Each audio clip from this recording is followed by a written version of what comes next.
মুক্তি যৌথ অভিযানের বিষয়ে আমরা ঊর্ধ্বতন বেশ কয়েকজনের কাছে জানতে চেয়েছি, তবে তারা কেউই অভিযান শুরু হয়েছে কিনা সেই তথ্য আমাদেরকে দেয়নি।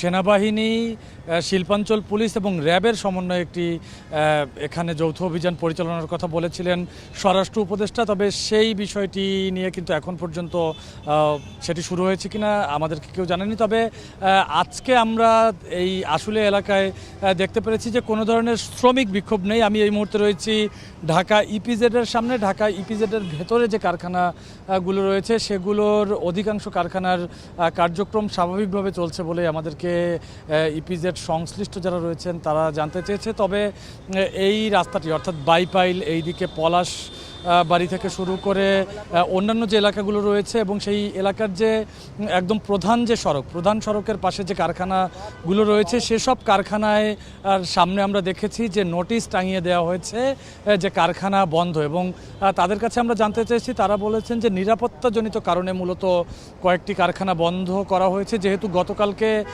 এখানে যারা শ্রমিকেরা রয়েছেন তারা 11 দফা দাবি তুলে তারা রাস্তা আটকে বিক্ষোভ করেছে এবং সেই বিক্ষোভ থেকে কয়েকটি কারখানায় ভাঙচুরের খবরও আমরা পেয়েছি।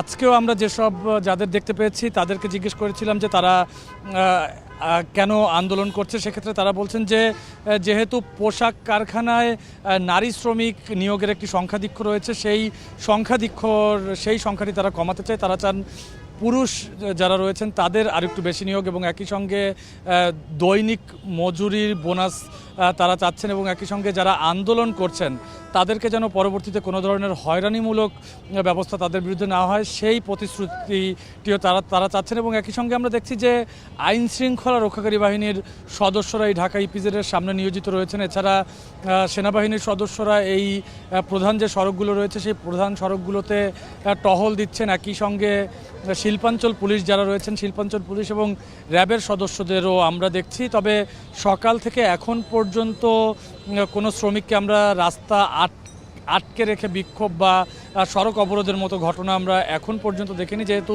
আইন শৃঙ্খলা রক্ষাকারী বাহিনীর সদস্যরা নিয়োজিত আছে, সেক্ষেত্রে এখন পর্যন্ত আমরা এই আশুলিয়া বা বাইপাইল এইদিকে যে কারখানাগুলো রয়েছে সেগুলোর সামনে কোনো শ্রমিককে জড়ো হতে দেখিনি এবং কোনো ধরনের বিক্ষোভও করতে দেখিনি। তবে ইপিজেডের বিষয়টি যদি আরেকটু বলি, যে ইপিজেড থেকে যে রপ্তানির যে পণ্যগুলো রয়েছে সেসব রপ্তানির পণ্য নিয়ে ট্রাকের যে স্বাভাবিক যাতায়াত সেটিও আমরা দেখতে পাচ্ছি। এবং এখন যেহেতু কারখানার সময় চলছে, অর্থাৎ ভেতরে শ্রমিকরা কাজ করছে, সেক্ষেত্রে বাইরেও আমরা কোনো শ্রমিকদের দেখতে পাচ্ছি না যারা বিক্ষুব্ধ হয়ে আছেন বা যারা 11 দফার দাবির পক্ষে আন্দোলন করছেন।